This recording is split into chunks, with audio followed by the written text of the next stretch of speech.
ভাইয়া দেখো, মেঘ ভাই আর মারুফ ভাই ওখানে দাঁড়িয়ে আছে। তাই তো দেখতেছি। যা ওটাই গেল এই স্পেশাল চা খাবো। ঠিক আছে ভাইয়া, তুমি একটু দাঁড়াও, আমি ওদেরকে ডেকে নিয়ে আসি। আমাদের লাইফটা পুরো মারুফ চাঙ্গা। ভাইয়া কেমন আছো? দূরে যা, কেমন? যা দূরে থেকে কথা বল। মেঘ ভাইয়া, আসসালামু আলাইকুম। ওয়ালাইকুম সালাম। কি রে বোন, দূরেই থাকবি? আয় আমার বুকে আয়। বোন কেমন আছিস তুই? জি ভাইয়া, আলহামদুলিল্লাহ আমি অনেক ভালো আছি। তুমি কেমন আছো বলো তো? আমিও ভালো আছি আলহামদুলিল্লাহ। মারুফ ভাইয়া, তোমার কি অবস্থা? তুমি কেমন আছো? আমি তো অনেক ভালো আছি। ওই যে পিছনে দেখ, আমার অফিস।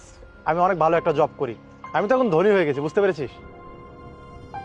ও ভাইয়া, তোমাদেরকে না খুব মিস করি। তোমরা তো আগের মতো আমাদের চায়ের দোকানে যাও না, কতদিন হয়ে গেছে। তোমাদেরকে আশেপাশে